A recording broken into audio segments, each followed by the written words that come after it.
E aí, hoje é dia de... Só que aí tem já o tique de certo aqui, ó. Ou seja, isso é um indicativo de que a gente tem certeza que vocês vão acertar todas as questões propostas, né? Dia de avaliação não é dia de medo não, tá? É dia de ficar tranquilo, porque foi muito explicado, muito estudado, muitas atividades foram feitas, resultado final, sucesso. Sucesso. A avaliação, assim, na verdade é só mesmo para verificar o quantitativo que você conseguiu captar. Ah, mas aí se eu tirar nota baixa, não se preocupe com a nota, se preocupe com o seu aprendizado. Se a sua nota não for o suficiente para completar lá o que você precisa, vai ter a recuperação, vai ter uma... Mas tem que se preocupar em aprender. Quando você aprende, a nota é consequência. Não vamos nem pensar em recuperação ainda não, né? Não, mas... primeiramente fazer a avaliação. Mas se não passar, tem, não precisa se preocupar. Tem recurso, tem Porque recurso. nós temos o detalhe. Tem aluno que às vezes sabe o conteúdo, mas fica nervoso. Tem aluno que realmente tem uma certa afinidadezinha mais com a parte de humanos, então não gosta tanto de matemática. Tem alunos que trazem dificuldade já de tempos atrás, né?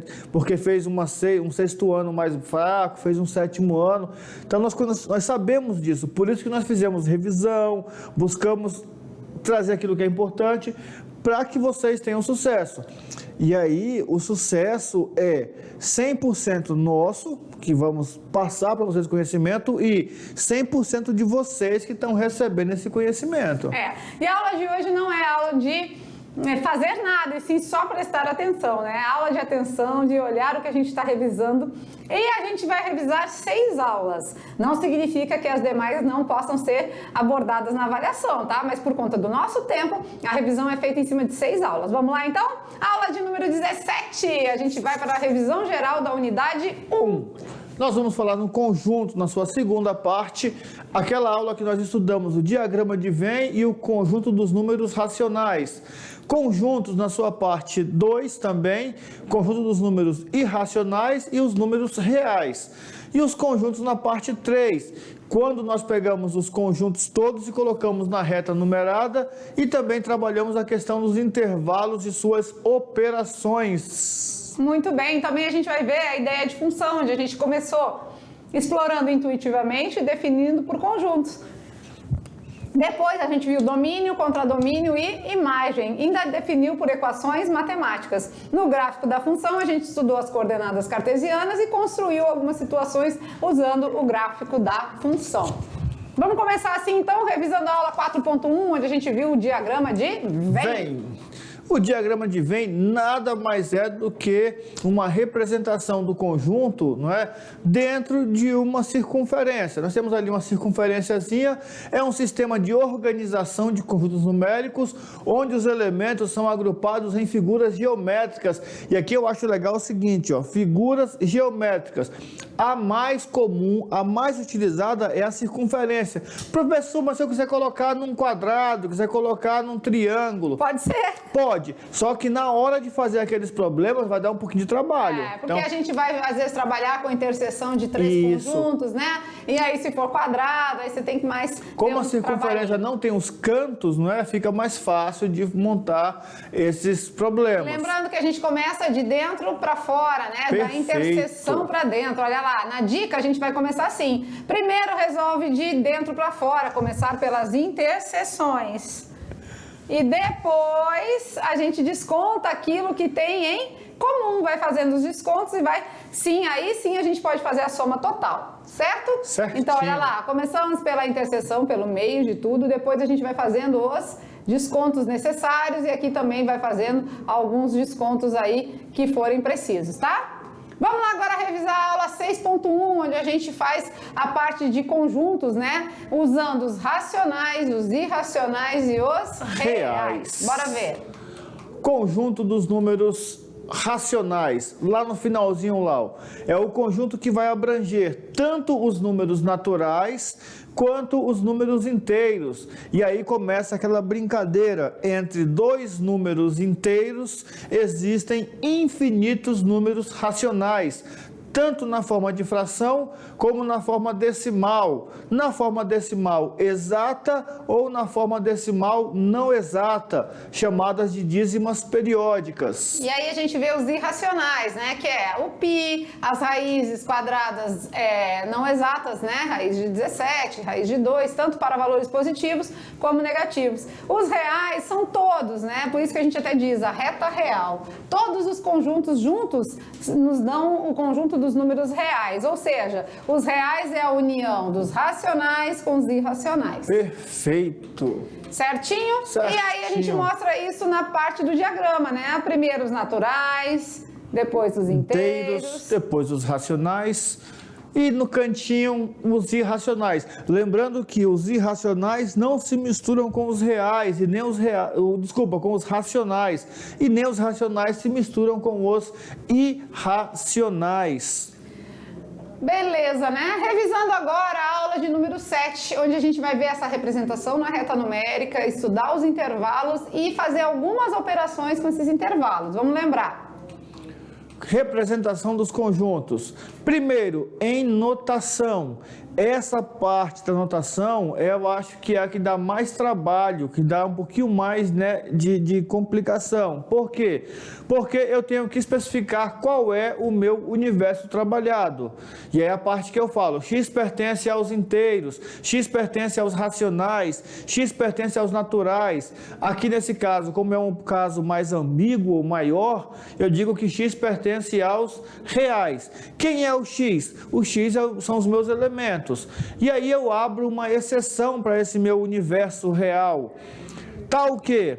Aí eu dei uma limitação. Qual é o tal que? O tal que é que x está entre menos 3 e 5. Aí tem uma questão de inclusão e exclusão. Inclui o menos 3 e exclui o 5. Em leitura mais básica, x tem que ser maior ou igual que menos 3 e menor que 5. E aí vai ter aquela ligação, né? Quando a gente fala maior ou igual, menor ou igual, a bolinha é fechada e o colchete é para dentro. Quando a gente fala que é só menor ou só maior, a bolinha é aberta. E o colchete é para fora. Perfeito. Tá? Então tem essa ligação aí das 3 representações de conjuntos. Vamos lá agora na aula de número 13.1, onde a gente começou a ideia de função, explorando intuitivamente e definindo por conjuntos. Certo? Certinho. Então, a ideia de função é bem legal porque é uma ideia que relaciona duas grandezas e nós estamos já habituados com isso, faz parte do nosso dia a dia. Quando nós vamos fazer um bolo, nós preparamos a massa do bolo e aí nós temos lá a relação entre a grandeza. Quanto mais massa eu usar, mais bolo eu vou fazer. Quando eu vou produzir queijo, quanto mais leite eu tiver, maior vai ser a quantidade de queijo produzido. Quando eu vou fazer um suco, quando eu vou fazer polpa de fruta, quanto mais fruta eu tenho, mais polpa eu vou produzir. Aí colocando de forma intuitiva também na prática. Vou trabalhar numa loja, vou ser vendedor. E aí eu sei que o meu salário depende da minha venda, eu recebo uma comissão. Então isso significa que o meu salário é em função do número de vendas. Se eu estou no sítio, se eu estou produzindo queijo, eu sei que a minha arrecadação vai depender da quantidade de queijo que eu produzir e que eu estiver vendendo. Então essa é a primeira parte, a relação entre duas grandezas definida de forma intuitiva. Definida por conjuntos, a gente viu que isso se aplica no diagrama de Venn, né? A gente viu que vai mostrar quem é domínio, contradomínio, imagem, a gente vai ver isso aí agora na sequência, tá? E definida por equações. Aí é a nossa máquina de calcular, só que representada de forma algébrica, de forma matemática, né? Então, um valor vai entrar na máquina de calcular, representando aqui por x, e vai sair um resultado em f de x. Ou seja, a minha máquina de calcular multiplicar por 2 e soma 1, multiplicar por 2 e soma 1. Então é dessa forma. A equação matemática que define uma função, nada mais, nada menos do que a máquina de calcular. E lembrando que o f de x é o nosso famoso y, não é? X é a abscissa e o y a ordenada. Entra x, sai y. Joia, joia. Então vamos agora à ideia de função na parte de conjuntos, né? Vamos mostrar para vocês. É uma função de A em B, onde o conjunto que lança as flechinhas é chamado de domínio. O conjunto que recebe é o contradomínio. E quem está aqui e recebeu realmente as flechadas é a nossa imagem. Tem situações que o domínio e a imagem são iguais, né? Porque não sobram elementos no conjunto B aqui, tá certo? Certinho. Lançando as flechinhas é o domínio, recebendo é a imagem, né? Aí a gente vai lembrar da máquina de calcular. O valor que entra na máquina é o nosso domínio e o valor que sai de resultado é a nossa imagem. Perfeito. Tá bom? Beleza até aí? Beleza. Nessa revisão geral da unidade 1, então, só para conversar um pouquinho, relembrando que, às vezes, mas aquela aula lá, vocês não revisaram. A gente não tem tempo de revisar todas as aulas, mas todas podem ser aplicadas aí na avaliação, e aqui a gente elenca as que mais a gente acha importante. Tudo é importante, né? Mas aquelas que, às vezes, são pré-requisito para outras, né? Que determinam outras situações, então fica melhor a gente rever essas aqui. E sem contar que quando a gente pega, por exemplo, o conjunto na sua parte 3, que fala dos números reais, automaticamente tem que falar do natural, do inteiro. Tá abordando então, todos, já, né? quando eu pego a parte de função, já na aplicação lá da fórmula f de x igual, eu tenho que entender a parte intuitiva. Então, tá tudo conectado. Vocês têm que fazer só essa conexão. E olha só, esse encaixe é feito quando você, aluno, pega a atividade e de fato faz. Não adianta só pegar a atividade e falar assim, eu não vou esperar aqui os 15 minutos, porque daqui a pouco eles vão corrigir. Isso é enganar-se. E esse enganar-se já passou muito tempo, já isso não tem mais porquê, não é? E aqui, por exemplo, a gente não está revendo, né, as aulas que a gente trabalhou potenciação e radiciação, equação do primeiro grau, equação do segundo, mas tudo pode ser abordado dentro dos outros assuntos, entendeu? A gente pode ter uma função, na ideia de função, uma função elevada ao quadrado, uma função dentro da raiz, e aí você tem que saber resolver, porque a gente já reviu e reconheceu aquelas propriedades lá, tá certo? Vamos lá, então, agora rever e reconhecer a aula de número 14.1, onde a gente trabalhou a ideia de função, também na sua parte 2, falando de domínio, contradomínio e imagem, que a gente já ressaltou, e definidas por equações e o valor numérico de uma função, que nada mais, nada menos que a nossa máquina de calcular. Vamos lá ver, então. A ideia de função definida por conjuntos. Já falamos, temos lá o domínio, contradomínio e a imagem. Só mostrando os detalhes. Isso, agora. Lembrando que do conjunto que recebe as flechas do conjunto B, que é o contradomínio, a imagem são aqueles números que têm uma relação com o conjunto A. Os outros não fazem parte da imagem, são só contradomínio. E aí no gráfico da função já é a nossa aula 15, né, que a gente está revisando também. Ou seja, relembrar a parte de coordenadas cartesianas, a parte de construção gráfica e tudo mais. Vamos lembrar aqui, olha lá. O gráfico é construído no plano cartesiano, e aí nós na aula falamos de René Descartes, de onde veio a ideia cartesiana.